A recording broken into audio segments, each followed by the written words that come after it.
February 10th, 2026. Madagascar, the island nation off the southeastern coast of Africa, was just beginning to pick up the pieces from a deadly cyclone that hit less than 2 weeks earlier. And then it happened again. Late Tuesday night, a far more powerful storm slammed into the country, Cyclone Gezani. This wasn't just another tropical system, it was a monster. The storm made landfall in the eastern port city of Toamasina, bringing catastrophic winds, widespread destruction, and heartbreaking loss. Officials from the country's disaster management agency confirmed that at least 20 people were killed. Dozens more were injured, and several are still missing. Many of the deaths happened when buildings simply gave way, crushed under the sheer force of the wind. Meteorologists say Gezani was one of the strongest direct hits Madagascar has experienced in modern recorded history.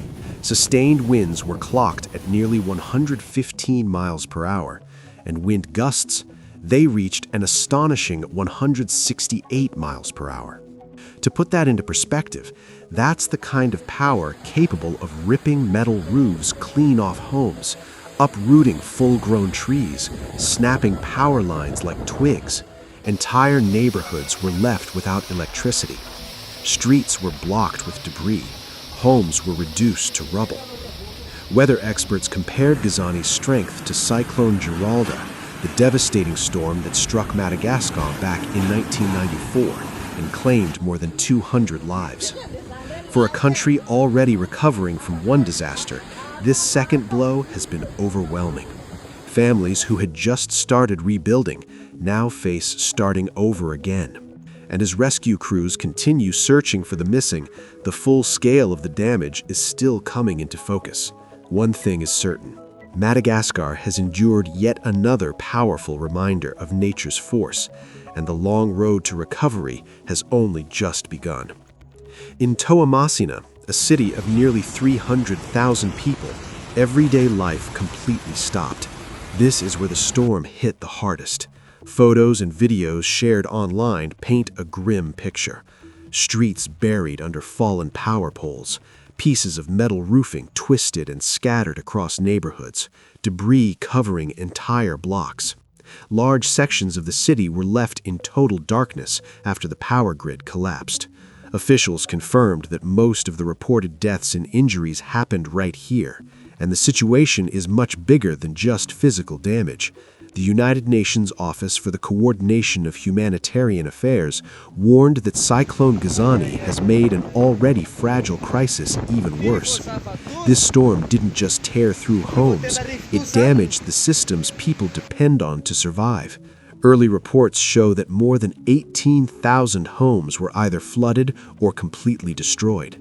Nearly 500 classrooms were heavily damaged as well. That means thousands of children are suddenly out of school, and access to medical care has been severely disrupted.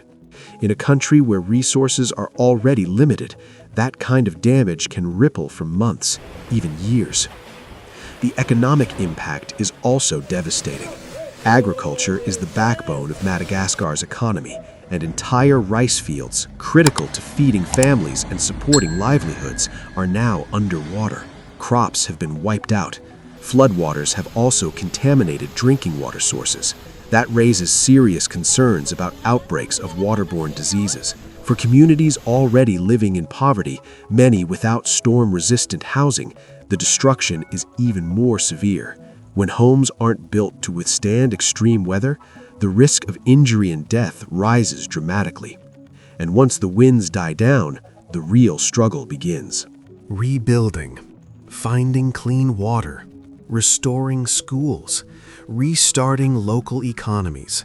For thousands of families in Toamasina and beyond, recovery won't be quick. It will take time, resources, and global support. And right now, many are simply trying to survive the aftermath. What makes this disaster even more heartbreaking is the timing. Just 10 or 11 days before Cyclone Gezani hit, Madagascar was already reeling from another storm. Tropical cyclone Fitia struck the island, killing 14 people and forcing more than 31,000 residents from their homes. 2 major storms, less than 2 weeks apart. For any country, that would be overwhelming. For Madagascar, already facing economic and humanitarian challenges, it has pushed emergency systems to the brink. Local authorities and international aid groups are stretched thin. Resources that were already in use for recovery suddenly had to be redirected again. Before Gezani made landfall, officials carried out precautionary evacuations, moving more than 2,700 people to safer areas. But the total number of people affected by this storm is believed to be in the hundreds of thousands. As Gezani moved inland toward the country's central highlands, it gradually began to weaken. By Wednesday morning, the center of the storm was located about 60 miles north of the capital city, Antananarivo, continuing its path westward.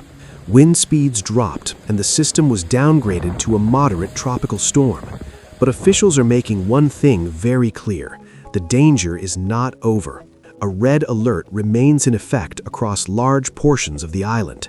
The biggest threats now are flooding, flash floods, and landslides, especially in mountainous and low-lying areas. Even after the strongest winds pass, heavy rain can continue to cause deadly conditions. Forecasters expect the storm to move off Madagascar's western coast between the cities of Maintirano and Morondava, entering the Mozambique Channel by Thursday evening. And here's the concerning part. Meteorologists warn that once Gezani reaches the warm waters of the Mozambique Channel, it could regain strength. In other words, while Madagascar's direct impact may be ending, the system itself may not be done. For now, emergency crews remain on high alert, and for millions of people across the island, the uncertainty continues.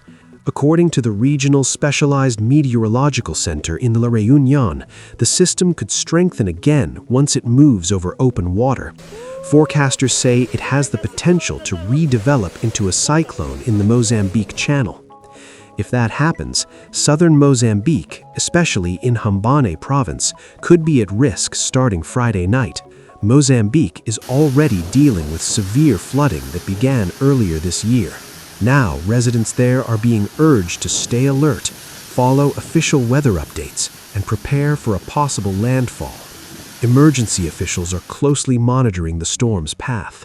Back in Madagascar, authorities are still working to understand the full extent of the destruction, particularly in Toamasina and nearby districts. Search and rescue operations are ongoing. Damage assessments continue. Schools remain closed in many areas. Emergency shelters are still housing displaced families. For thousands of people, daily life has been completely disrupted.